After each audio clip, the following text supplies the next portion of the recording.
In June 1995, American fighter pilot Scott O'Grady was on routine patrol over enemy territory in Bosnia. Missile in the air, missile in the air. Missile in the air, missile in the air. Looking. Magic measure 5-2's just been hit.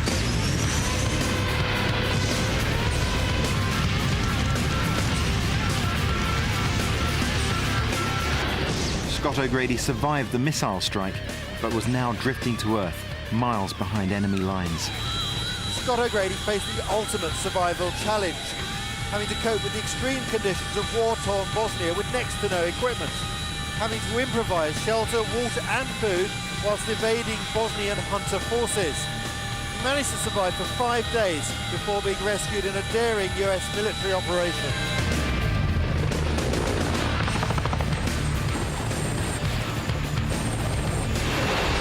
In this programme, I'm going to look at the training fast jet pilots are given to help them survive a situation like Scott O'Grady's. In just a few seconds, a fighter pilot can be catapulted from their jet worth millions of pounds into a Stone Age situation of surviving hand-to-mouth behind enemy lines. Here at RAF St Morgan, fighter pilots are embarking on an intensive 3-week course in combat survival and rescue. The men and women on this course are a mix of fighter pilots, navigators and RAF helicopter personnel. Okay, you've just ejected and your seat's fallen away from you at high level. Go through the drills. Okay. Between them, they've been involved in many theatres of war, including Bosnia and the Gulf, to name a few. At a moment's notice, they could find themselves at war over desert, sea, jungle or the Arctic. That's why over 3 weeks, this group of RAF aircrews are going to be put through an intensive course in combat survival and rescue. That means learning how to find water, how to trap wild animals, And that's simply to use a stick. learning how to make natural shelters, It's waterproof. and how to evade capture. Fast jet pilot's most important piece of survival equipment is his ejector seat. In the eventuality that he has to ditch his plane, he first pulls on this yellow and black lever here between his legs. When he does that, he sets in motion a complex sequence of events. In a matter of a few seconds, the canopy above him explodes and shatters so he won't hit it. A telescoping pole extends, and the seat and him are bodily ejected by rockets into the air.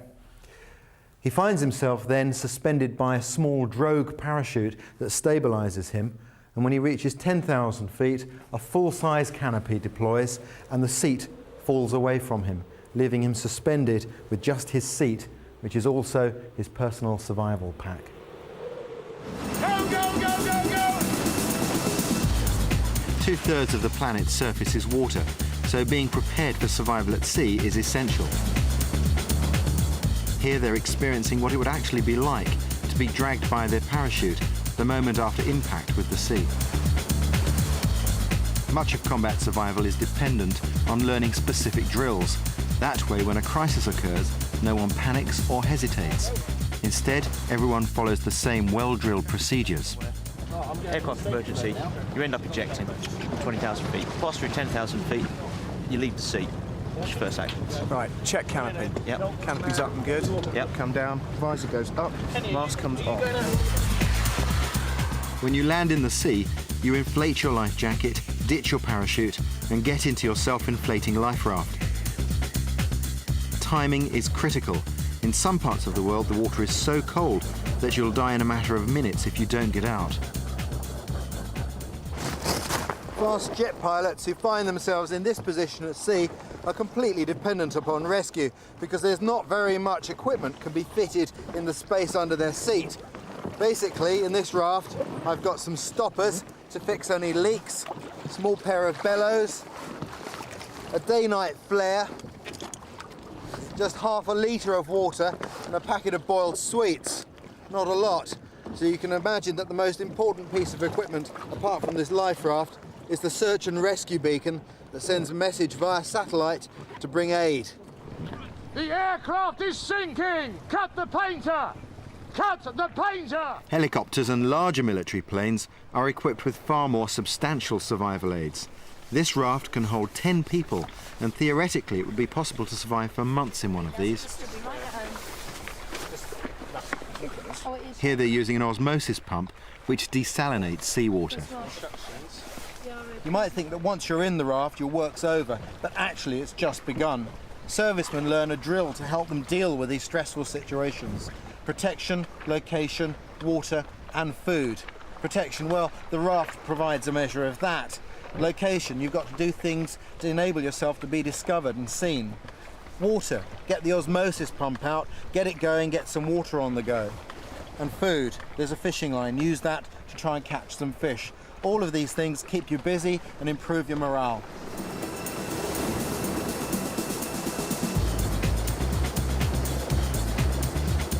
"8 hours at sea can only give these RAF personnel a taster of what it would be like for real. But training like this has proven to save lives.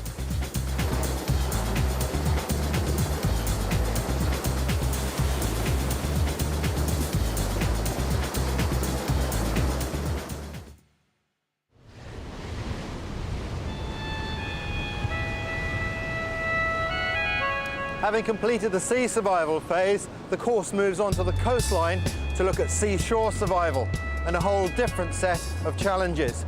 But if there's one environment that has the real potential to give you a good feed and plenty of fresh water, then it's the coastal one.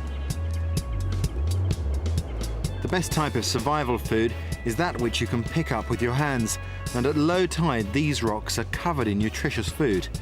Most of the group are collecting mussels, probably because that's what they're familiar with. In fact, mussels wouldn't be my first choice. I'd go for limpets because they're grazers and much less likely to concentrate poisons than mussels do, which are filter feeders. Of course, in survival, water is a much higher priority than food. Finding drinking water along the coastline can be a real challenge. Over the years, the military have developed many ingenious ways of getting water, like collecting rain from cracks in the cliff face. There's a natural fissure you can see coming down there, and there's a line of plants that grow up above it. Having identified where the water is going to be tracking down, dig down a bit, establish a pool, and allow the water to gather there. And then with a piece of rope or something that you found on the beach that can act as a natural wick, hold it in there, wedge it in with a stone or something like that, and already you can see the water has moistened the rope, so it's just dripping off all over the place. Down here, you can see that we've filled a 4-pint container just from this very small crevice here. This amount of water has been caught from that device over about 40 minutes to an hour. It's like a dripping tap. British service personnel can find themselves serving in any corner of the globe. So all of these techniques they're learning here are vitally important. When it comes to water, they learn that it's second in importance only to air. So a technique like this, turning a common army poncho into a rain trap, can make the difference between life and death. Or taking a ration pack and turning that into a distillation device in which they can heat salt water and then cool the steam into fresh drinking water. And in fact, most of these techniques, at one time or other, have actually been employed for real.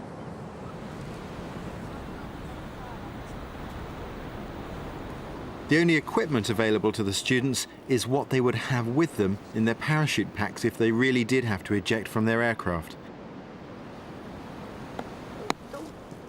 One of the key pieces of equipment they would have with them is an axe, but some of them are struggling to use this tool properly, in this case to make feather sticks for fire lighting.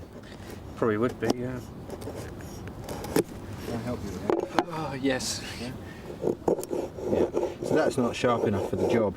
Right. The difference that a sharp tool will have is considerable. I see, yeah. So, but there's a lesson there. I know you haven't got sharpening stones at the moment, but in your kits you have them. The importance of being able to sharpen a tool and keeping it sharp can't be underestimated. Part of this survival course is about giving people time to experiment with natural materials. Grass, for example, provides excellent insulation for clothing or bedding.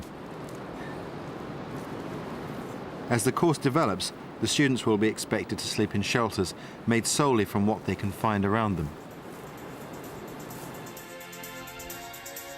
Okay, this is the shelter that you're going to be using for the next phase of the course. It's the thermal A-frame, and it's a standard shelter that we'd recommend for almost all environments, other than probably places where you can't get wood, or even in the jungle where you don't want to be sleeping on the ground.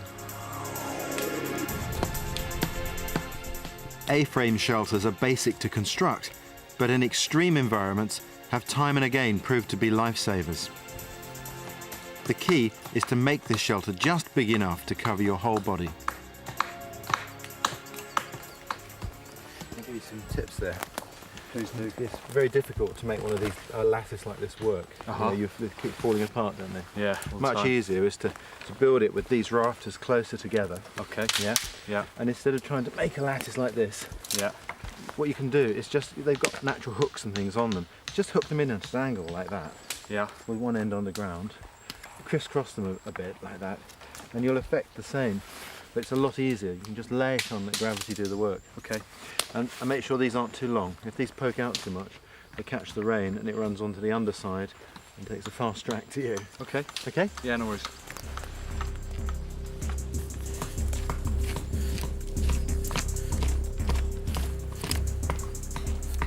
That's what I'm after. See that root? Yeah. We can use that. We have to uncover it very carefully. Use that like wire.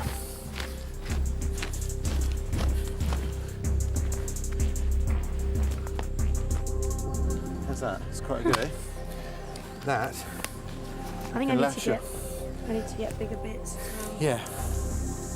When building this shelter, it's important to stack plenty of layers of branches and moss on the outside to give protection from the wind and rain, packing the centre with loads of bracken or dry grass for insulation. Do you feel you might ever be in a situation where you had to fall back on these skills? Yeah, I mean, certainly we went out at the moment in the Balkans, Bosnia, and into Kosovo, and certainly these kind of skills, it's this kind of woodland that you're going to end up in. So if you do end up in enemy territory, or even in friendly territory, but there's a time before the guys can come and get you out, you need to be able to survive, you need to be able to protect yourself, and this is, you know, the ideal way of doing it. Fire is the most important skill of survival. Fire relates to protection in that it can warm you. It relates to location, it can give your presence away to rescuers. It concerns water in that it makes it safe to drink, and it concerns food in that it makes foods edible. It's very important, you mustn't underestimate it. I've devoted my life to learning traditional methods of fire lighting, and in most parts of the world I can get a fire going just with the materials I find in nature.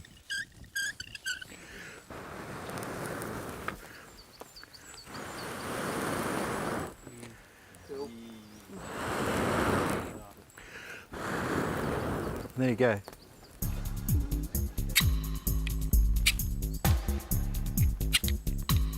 All military personnel carry fire sticks in their survival packs, but actually using them successfully isn't always as easy as it looks.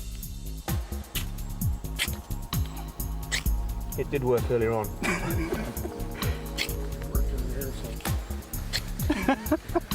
You start to hear that now, you hear this crackling, that's air getting in amongst it as it starts to burn. Okay, thanks mate. This instructor is demonstrating the art of making a signal fire to attract passing aircraft. The trick with this fire is to use dry tinder at the bottom and wet leafy material on top. This combination creates vast plumes of white smoke, which will hopefully penetrate the forest canopy and alert passing planes. However, There's an old saying in survival: proper preparation prevents poor performance, and these words should be remembered when building signal fires. In this case, a potential rescue aircraft would have been and gone by the time these students got their fire going. Survival techniques take years to learn, so these RAF personnel can't be expected to learn it all in a matter of weeks. But they're not playing at it. In a real survival situation, they'll need to know how to find food, by both fair means or foul. Try again. On your walkabouts, you may come across a tree where there are obvious signs of squirrels, and you'll know there's squirrels up there because there's chattering noises. You can see them jumping from branch to branch occasionally. Put snares all around the tree. When he's stuck his head in there, he's going to be pulling on it and so on. He won't tend to fall and die in this position.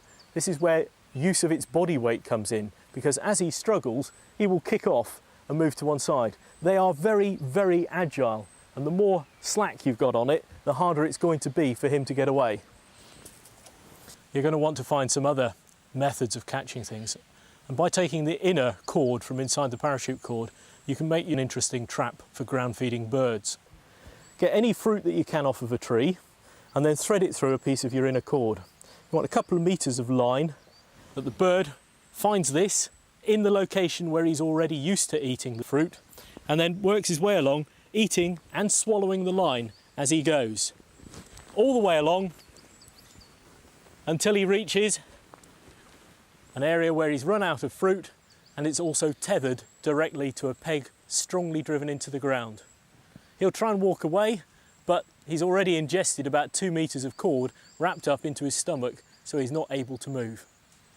As long as you check it regularly, you'll be the one who catches this bird and not some other predator like a fox. They are good eating. They started to become quite popular in a number of restaurants, which tended to sort of die out because people don't like the idea of eating something that's cute and furry. But because of the nature of the animal, there's very little fat on it. It's a very, very nice tasting meat. All that's perfectly edible and will make good eating. Even though these men and women could go to war at any time, it's clear that some of them find the prospect of eating a squirrel unappealing. But they need this kind of exposure. People have died in survival situations because they couldn't cope with the idea of killing and eating animals, either for moral reasons or simply repulsion. Once again, a very effective method of cooking because you're going to sear it, and so it's going to be safe to eat. Obviously, by keeping the skin, retains a layer of fat, fat being a very important ingredient in this survival situation. But if you don't want the fat, it's very simple to peel it off. We're not looking at things necessarily that taste delicious and look like something we buy from Sainsbury's on a weekend. We're looking at something that in extremis is going to keep us alive. It's lovely. On this course, RAF personnel aren't expected to live off wild animals. Instead, they're given a pheasant or chicken to pluck, gut and cook. As so many people are used to eating cellophane-wrapped meat, students often struggle with the basics of preparing a bird for roasting. Feathers are coming off easily, got into the skin, and you can see there's maggots and worms and God knows what else. So this one will definitely have to be buried and gotten rid of as far from camp as possible. In fact, there's nothing wrong with this bird. What he thought were maggots was actually corn inside the bird's gizzard, a costly mistake when you're starving. Right, now what we do? I wouldn't like to kill the animal, but if I was hungry enough, which I'm sure I would get in that situation, then yeah, I'd have to.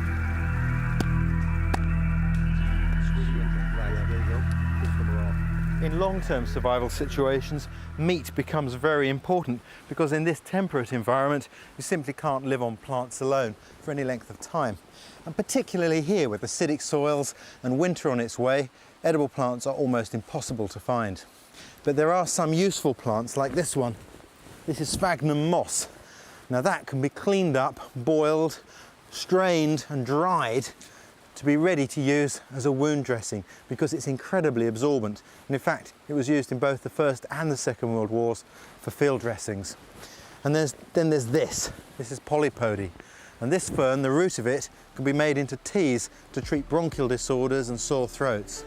Both useful medicines for people on the run.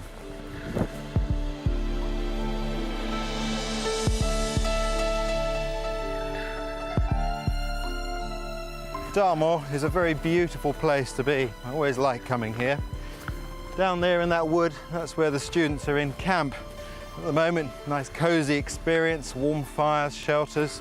And that's all going to end tonight because then they have to do a night navigation exercise. Now Dartmoor is famous for being difficult to navigate in by daylight because of the barren, featureless terrain. But tonight it'll be even more difficult. They're going to have to pay really careful attention to their compass bearings and the paces they're taking. Added to that, they've got to cross one of the most remote parts of the moor and navigate around deep bogs. The reason students are going to have to navigate at night is because that's what they'd have to do in a combat survival situation. Lie low during the day and move at night under the cover of darkness.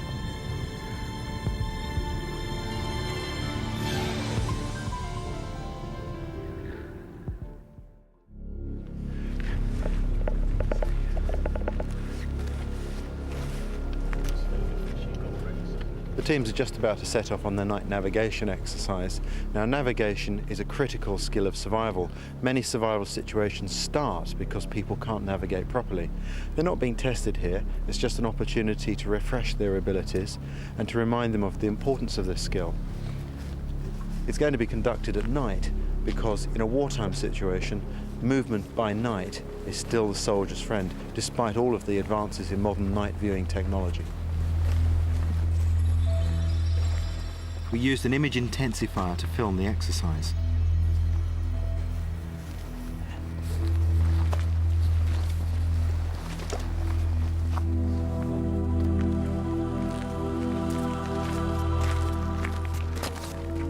If you haven't got a compass, on a clear night you can use the stars to point you in the right direction.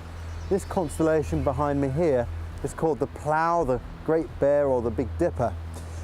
That would be the handle of the dipper, and that's the bucket end, if you like. Now, if you take these two end stars here and you join them up and keep going up, that star there, the first bright one you come to, is Polaris. And if you're facing that, you're facing true north. So that's north, that's south of me, that's west, and that's east. As each of the groups come to the end of their 20-kilometre hike, news is suddenly sprung on them that the exercise has been extended for an undisclosed period of time. Up to this point, they were under the impression that they would be returning to base for a hot bath and a trip down to the local curry house. Not now. Using all your equipment, move into the forest and as individuals address the priorities of survival: protection, location, water and food. By now the students have spent over a week roughing it on the moors, and for some of them the strain is beginning to show. After walking sort of across Dartmoor and a day up and no sleep last night really because of the cold, I can't say I really enjoy all that. I'd prefer to be at home, let's put it that way, watching telly or something, or in bed with a wife. But wouldn't we all?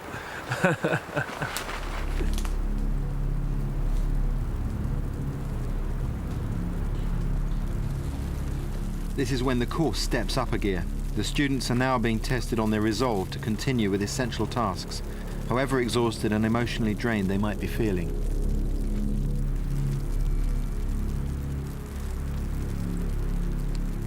How are you feeling? Pretty run down, actually.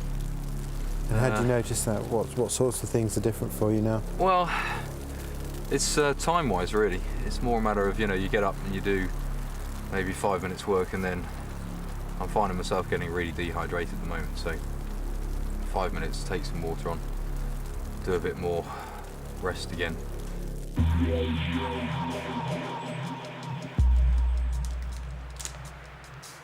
Early the following morning, and you can really begin to see the effects of hunger, fatigue and dehydration. Morale seems generally low, and their work is slow and laboured. I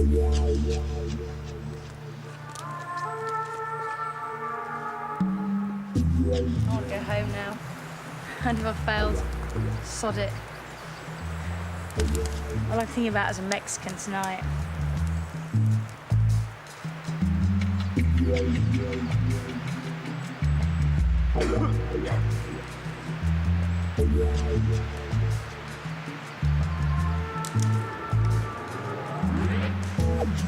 can see how people can lose the will to go on.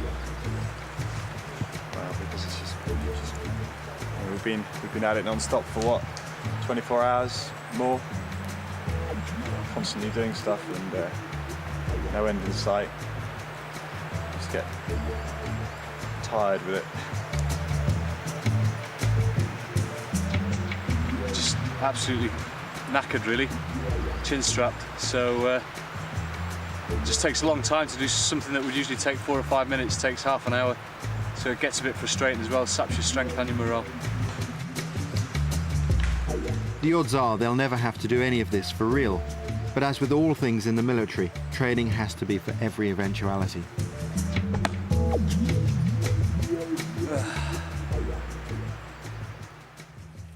Up until now, the course has been conducted in peacetime circumstances.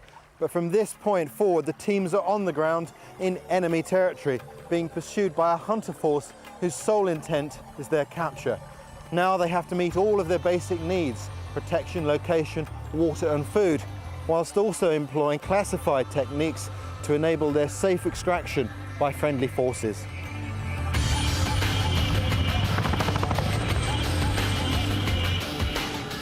Over 3 days and nights, this hunter force will use a whole range of military hardware to try and catch the survival course members hiding out on Dartmoor.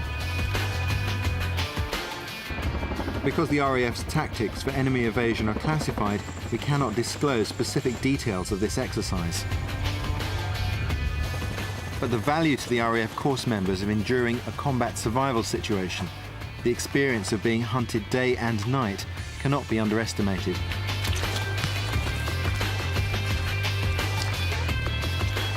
The students seen here filming themselves have been on the run for 2 days. The big problem we've got is actually finding a decent site to set up camp. So what we're doing is basically just finding an open area that we can set up easily and also move quickly from. That way if a hunter force comes in and into this area, then we can grab our kit and move quickly. I think we're pretty pleased with this so far tonight that we got here without even a sniff of anyone around. And hopefully they won't have the faintest idea where we are. Having remained undetected, their sole objective now is to be rescued by Allied forces.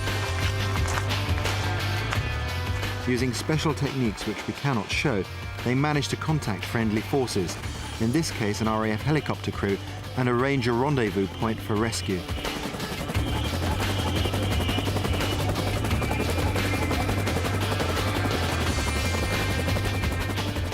By the time the students were rescued from Dartmoor, only 2 out of the group of 20 course members had been caught by the hunter force. Having had the chance to practice escape and evasion, they now have a more realistic understanding of the real problems they would face behind enemy lines.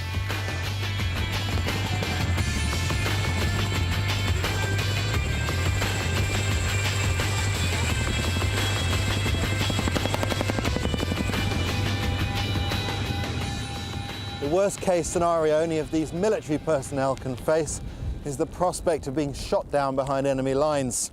Hopefully, the training they've received will enable them to return safely to their friends and families. To my mind, it doesn't matter though whether you're a soldier or a hiker. You can load yourself down with all the best equipment in the world, but the chances are when you need it most, it simply isn't going to be there. That's when survival training really comes into its own. There's an old saying, knowledge is the key to survival. And the real beauty of that is that it doesn't weigh anything. Next week, mountain survival.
In June 1995, American fighter pilot Scott O'Grady was on routine patrol over enemy territory in Bosnia. Missile in the air, missile in the air. Missile in the air, missile in the air. Looking. Magic, measure 5-2's just been hit.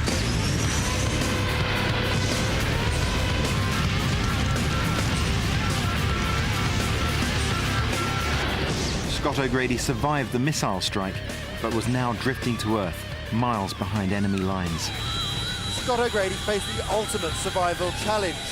having to cope with the extreme conditions of war-torn Bosnia with next to no equipment, having to improvise shelter, water and food whilst evading Bosnian hunter forces. He managed to survive for 5 days before being rescued in a daring US military operation.